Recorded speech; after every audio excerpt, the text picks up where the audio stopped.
បាទសូមជម្រាបសួរពុកម៉ែយាយតាបងប្អូនទាំងអស់គ្នាផងដែរបាទថ្ងៃនេះគឺថាយើងមកមើលបាទតកតងនឹងបាទមុខរបរការដាក់នៅសัตว์កណ្ដោបាទសត្វកណ្ដោសត្វកណ្ដុរនៅតាមស្រុកស្រែចម្ការណាបងប្អូនណាបាទនៅពេលដែលបន្ទាប់ពីបងប្អូនកសិករគាត់ច្រូតស្រូវហើយឬក៏គាត់ចិត្តច្រូតស្រូវបាទស្រូវគាត់បាទចិត្តទុំបណ្ដើហ្នឹងគឺយើងអាចយកបាទអន្ទាក់ឬក៏អង្គប់ផ្សេងបាទដែលបានទិញមកពីផ្សារទៅធ្វើការដាក់នៅតាមស្រុកស្រែបាទនៅតាមភ្លឺអីចឹងទៅបាទហើយតើតើនឹងការដាក់នេះដែរគឺมันជាពិបាកអីទេបងប្អូនណាគឺថាយើងទិញ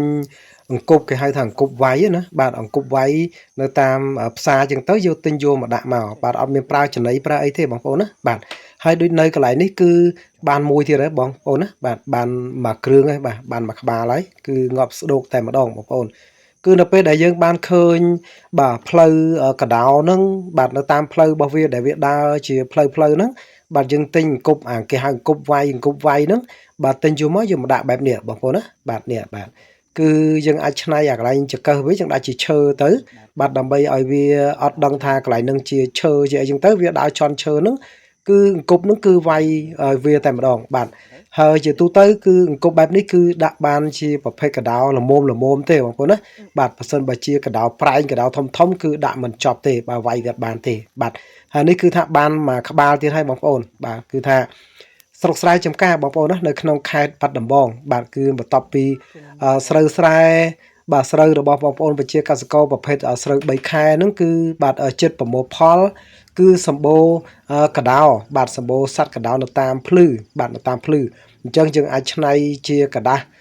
សម្រាប់ចំណាំទៅបាទហើយយើងចងខ្សែអង្គប់ហ្នឹងបាទបងប្អូនណាបាទចងខ្សែអង្គប់ហ្នឹងគឺជាប់នៅនឹងអង្គប់ហ្នឹងហើយយើងយកទៅដាក់នៅតាមផ្លូវបាទនេះតាមផ្លូវឆ្លាស់អឺបាទនៅតាមផ្លូវដែលវាដើរចេញចូលហ្នឹងណាបាទនៅពេលដាក់ទៅគឺប្រហែលជាចូលបាទ1ម៉ោងជាងអីចឹងទៅ2ម៉ោងយើងមកមើលម្ដងទៅគឺបានតែម្ដងបាទហើយសម្រាប់បងប្អូនដែលគាត់ចូលចិត្តញ៉ាំកដោឬក៏ហូបកដោណាបាទកដោនៅស្រុកស្រែចម្ការនៅតាមជនបទគឺបាទបានមួយគ្រឿងទេបងប្អូនណាបាទអញ្ចឹងគឺថាមួយផ្លេតមិញគឺបាន